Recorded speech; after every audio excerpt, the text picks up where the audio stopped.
Hello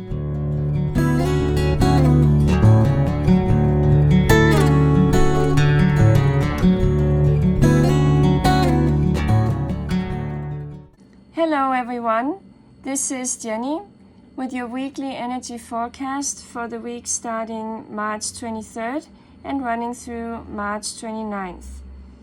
If you are new to my channel, I am a practicing shaman and I do energy readings and help people get in touch with their animal spirit guides. I hope you are all doing well in these somewhat stressful times that we are living in, and that you are doing your best to remain calm. Before I get into the reading for this week, I would like to tell you about a recurring dream that I've had this past week. So in one of my previous videos, I told you about the upper world that shamans go to when we do shamanic journeying. And in the upper world, we can contact any of our guides that are angels or ancestors or ascended masters. My main guide from the upper world at the moment is Master Kuthumi. There's a lot to say about Kuthumi, so I won't get into too much detail here today. But in short, Kuthumi is considered a world teacher, and he is concerned with helping people open up their hearts to unconditional love and helps anyone who seeks higher knowledge and instruction so that they can achieve just that. One of Kuthumi's incarnations was as Saint Francis of Assisi, who is now known as the patron saint of animals. And I have been able to communicate with animals ever since I was a little girl. And I know that Kuthumi has been by my side all my life, basically. So he often comes to me in my dreams to show me things that I am supposed to learn from. And in this dream that I want to tell you about, Kuthumi took me into the forest. He often takes me into nature, and whatever lesson he has for me takes place there. So in this dream we went into the forest, into the woods, and he took me to this big clearing. And the clearing was bathed in light. It was the kind of lights that I typically associate with halos. So it was divine light. In this clearing there was a massive table set up, big round table, and I could basically not see where it began or where it ended because of all of the lights, but I had the feeling that this was a round table and that it went on forever.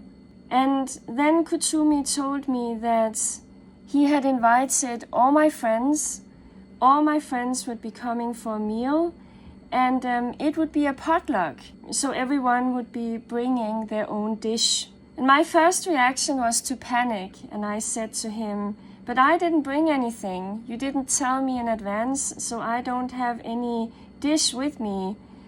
And then he just smiled and he said, "Well, look down, look at your hands." And I looked at my hands, and sure enough, in my hands was this basket of fruits, all of them delicious and ripe and shiny, and again bathed in this divine light. And then he said to me, "There's your dish right there. So you go on to the potluck and wait for all your friends." The chairs in the clearing seemed to be growing out of earth and made out of leaves and sticks and tree stumps. Yeah, so the table just looked like it came from nature itself. So I went up to the table, but instead of sitting down, I began walking because all the chairs were still empty. So I couldn't see any of my friends. I began walking, and I walked, and Kuthumi followed. And he asked me, "Where are you going?" And I said, "Well, you told me that my friends would be here, so I am looking for them." And the table just went on, and he said to me, "Stop walking and just sit down." So I finally did sit down. I pulled out one of the chairs and made myself comfortable. And the minute I sat down and I started to look around, all of the chairs were suddenly filled with people. There were people everywhere, and they were smiling and they were chatting with each other. But I didn't see a single familiar face. And Kutsumi had told me this would be a potluck with all of my friends and family. And I was kind of waiting for them to turn up, but no one was there that I knew. And I, of course, then looked up at him and asked, well, where are all my friends? You told me they would be here. And Kutsumi just smiled, and then he said, well, they are. Just look around you. And that was basically where the dream ended the first night I had the dream. And I thought about it, of course, and reached the conclusion that this is all tied into what we're going through with the coronavirus, and that Kutsumi's message for me, or for us, was that we needed to stick together and find our common humanity and then sit down and share this meal. But clearly that was not the only thing I was supposed to get from this dream, because I had the dream again. Not the next night, but one day later. So this time again, same story. We went to the clearing. I panicked because I hadn't brought a dish. The dish was suddenly there. I sat down at the table, and then this time the meal began. So Kutsumi tapped me on the shoulder and he said, well, start sharing. Start sharing the food that you brought. This is a potluck. You're supposed to share everything. So I started passing my food around, and I accepted other dishes. They all looked delicious. They were all bathed in lights. They looked very different. I could see that there was a lot of ethnic food I hadn't tasted before. So they were different looking dishes from all corners of the world. So I looked down at my plate and I thought, wow, this is wonderful. So many different things to choose from. And that's when the dream ended. So then I thought about that, and I concluded, well, this must have to do with all of the hoarding that we see, that he wants us to stop all of that and just relax and realize that the world is one big potluck dinner. There will be enough for all of us, so we don't need to panic. But again, the dream returned. So Kutsumi had more to tell me. And this time it was clear that I needed to look at the food more. I needed to take it in a different way, not just eat it, but actually look at it and appreciate it. And then in the dream I asked him, is this just about food for the body, or do you have something else in mind?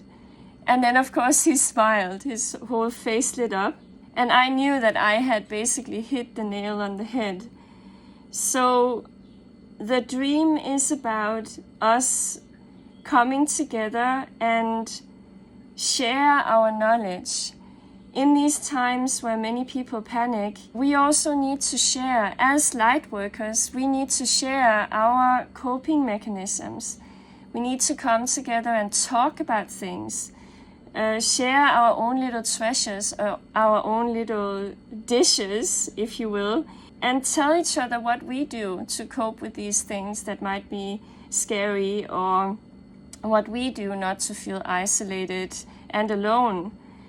That's another message of the dream, that the isolation we might be feeling with everything that's going on in the world, it's just an illusion. We are all there in the clearing together at this never-ending table, this table that goes on forever, having a big potluck meal, both a meal of actual food and sustenance for the body, but also a meal of ideas and beliefs that we can share. So it was a very beautiful dream, and when it finally clicked for me, the dream didn't come back, but I kind of wish that it had, because it made me feel really good. So I wanted to share that with you. That's what he wants me to do. So please see if you know anyone who is struggling, or if you know anyone who doesn't really know how to cope with all of this isolation and these things that are going on, please look inside you, because you do have knowledge or wisdom that you can share with that person and make that person feel better. And that will then improve our experience in the clearing. So let's get into the cards. So the card that came up when I pulled my tarot card to tune into the overall energy of the week is, in this tarot deck that I use, the card is called the Pan card. And this is the equivalent of the Devil in the original Rider-Waite deck. But I really like this Pan image. Again, the deck that I'm using is the Herbal Tarot by Michael Chiara. So the Pan character is from ancient Greek religion, and he is considered to be the god of the wild, so basically the god of nature. He has come up several times in popular culture. You might also be familiar with Shakespeare's play A Midsummer Night's Dream. In that play we also have a Pan-like character called Puck, who basically plays a lot of tricks on the lovers in that play and causes a lot of mayhem. So Pan has a powerful zest for life. He plays around out in nature, and he also respects nature as the force of all life. He understands nature's rules and restrictions, and within her bounds he finds joy and freedom. So Pan asks us to have a look at our lives and see what aspects of nature within us are not in harmony. What things do we need to change? He wants us to realize that the laws of nature don't just apply to what we see going on outside of us, but they apply to the inner world also. So he wants us to have a look at everything we do and consider if things are balanced. He especially wants us to have a look at any addictions or addictive behaviors we have that we might need to break. So he basically wants us to face these self-imposed limitations that we struggle with and change something. He is a bit of a trickster character also, as Shakespeare describes very well in that play I mentioned before, where the Pan character in that play plays all of these little tricks on the lovers so that everything becomes jumbled up. But it is really because he wants the end result to be that they find the right one to be with, the right one to marry. So he might look like our adversary, but he actually isn't. He has the end result in mind, and his little games serve the purpose of making us realize what we should do and what we should change. It's actually interesting that this card came up today, because when you consider the origin of the word panic, that word is actually derived from the word pan. So these little games or tricks he plays with us can result in that feeling of panic. Where do I go now? What should I do? And a feeling of being lost. But again, Pan's end goal is for us to find balance. He also wants us to cultivate a sense of humor and to see if we can find laughter amidst everything. Maybe even the ability to laugh at ourselves and our own mistakes. So in the original Rider-Waite deck, this is the Devil card. When you look at this image, you can see we have this devil in the middle, and he has a chain very firmly around the neck of these two people at his feet. So that chain, of course, again, symbolizes these limitations that I just mentioned. That could be addictions, self-imposed restrictions, patterns that you have inside you that you have followed but that don't really serve you. In your work life, that could be destructive work patterns that stress you out, that you shouldn't continue. You can also literally have a devil on your back, so there might be a co-worker there who is basically the chain around your neck, so something in that relationship might have to change. It can be family responsibilities that can feel like a chain around your neck.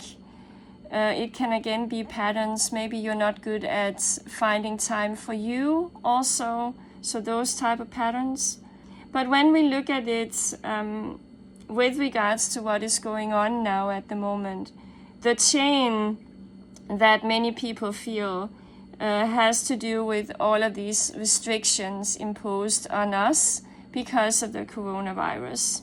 So what you have to do, because we are dealing with all of that, is to strive for balance and find laughter amidst it all. There are certain things that you can't change at the moment, so find some way of balancing it out. Don't worry. Again, turn off the TV. Don't go into that fear energy. That is what will keep the chain in place. So find the laughter, find the joy and the playtime. Give yourself a little break. So that was the overall energy this week. The crystal I have been guided to work with this week is one that many of you are probably familiar with. This is green aventurine. If you work with the archangels, this is the stone of the archangel Raphael. So this is a very powerful healing stone. He is the angel of healing. So green aventurine can promote a feeling of easygoingness, if you want to call it that. It can promote a feeling of lightheartedness, that things are not so bad, not as serious as you believe. Green aventurine also has the power to promote calmness. It can help you relax and relieve nervousness. And it can also help you approach new situations or new challenges with calm determination. For me personally, that is definitely true. I do feel calm and reassured when I hold this stone. It is also a stone that I use when I have headaches, when I have migraines for some reason, or other little aches and pains. It's a wonderful healing stone. Green aventurine is very easy to get, so if you don't have one, I recommend that you get one to help you through this corona period. So today I am using a brand new deck that a friend of mine gave to me. I thought I would show you the box. This is the first reading I'm doing with this deck. It's called Higher Intuition, and the illustrations are absolutely wonderful. They are by a woman called Jonah Gibson Bowman, and really beautiful. So let's see what these cards have to tell us.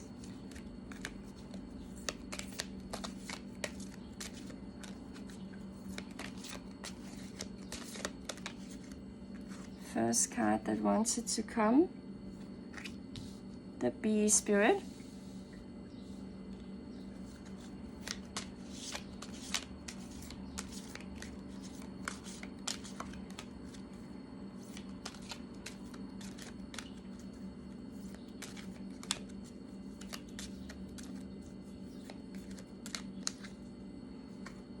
Then we have the Squirrel Spirit.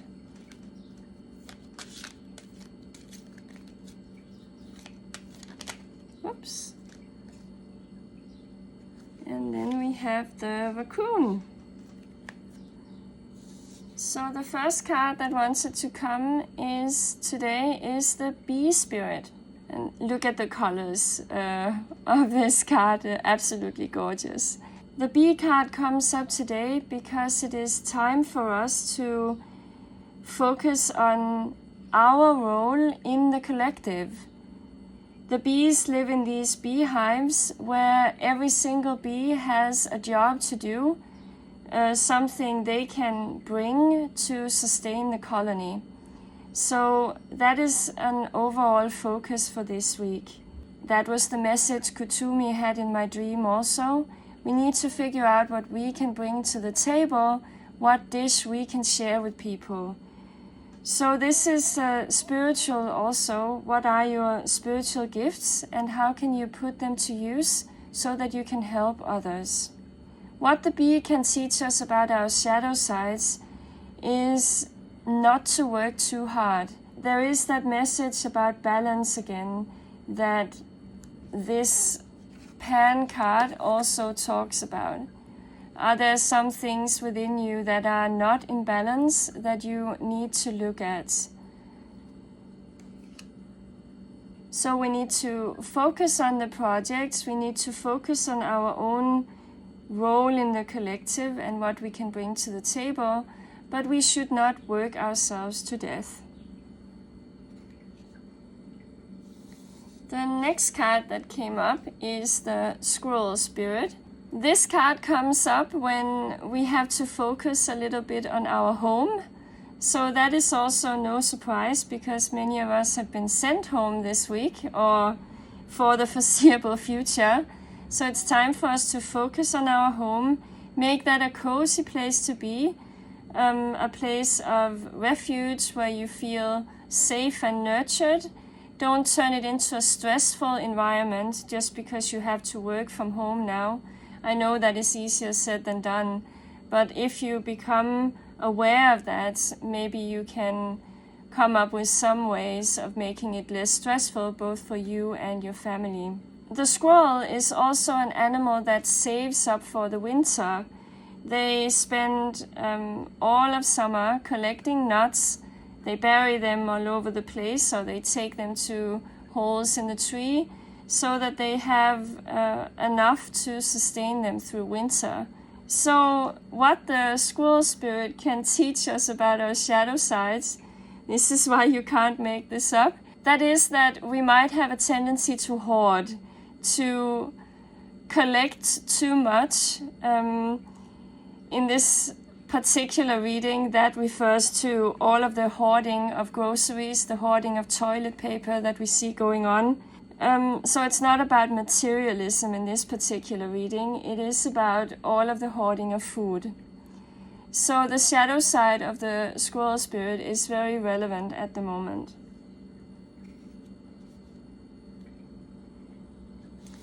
The last perspective we have this week, or the last card that came up, is the Raccoon Spirit. And this animal often comes to us when we are hiding from our true selves.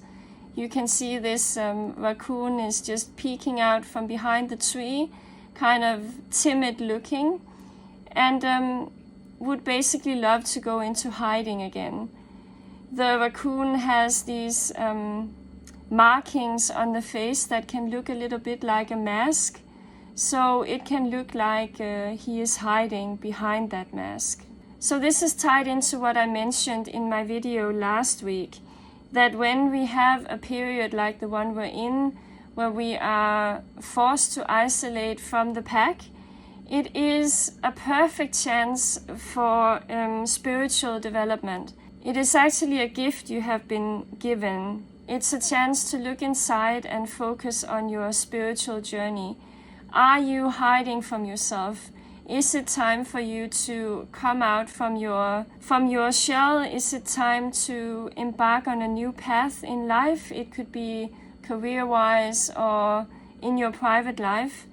Something again that needs to change, something you have been hiding from that you haven't faced, and therefore you are basically also hiding from yourself.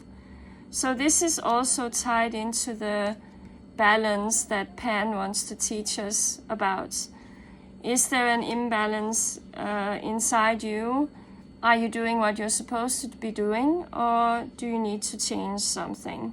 It can also be connected to the dream I told you about again. If you are a light worker but you haven't really done anything with your gifts so far, maybe it's time to do that. Maybe it's not true what you're telling yourself about not being ready, about not knowing enough, about having to read more or do more meditation yourself before you can share your gifts.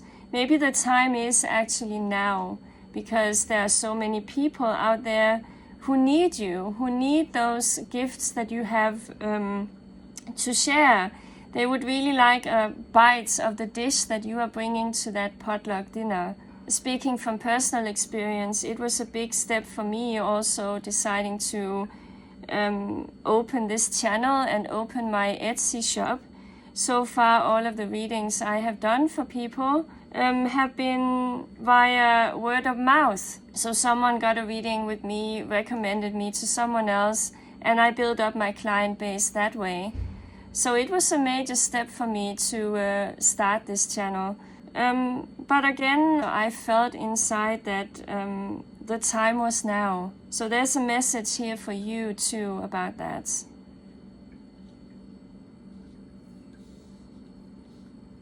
So to sum it all up, the message for this week has to do with the collective. It has to do with being there for each other, figuring out what is my place in the beehive. How do I serve the collective the best? Is there something inside me I need to give a chance to shine in order to do my bits for the collective? Also, don't hoard, there is enough for everyone, and focus on making your home a pleasant place to be. The topic of balance has come up in all of my readings this year so far, so that is something we are being pushed to look at. It is time now to find the balance that we are lacking. So that sums up the reading for this week. I hope you enjoyed it, and I wish you all a peaceful, restful week in the comfort of your home. If you would like a private reading with me, please write the email that you see in the video description or go to my brand new Etsy shop. I will talk to you again soon. Bye!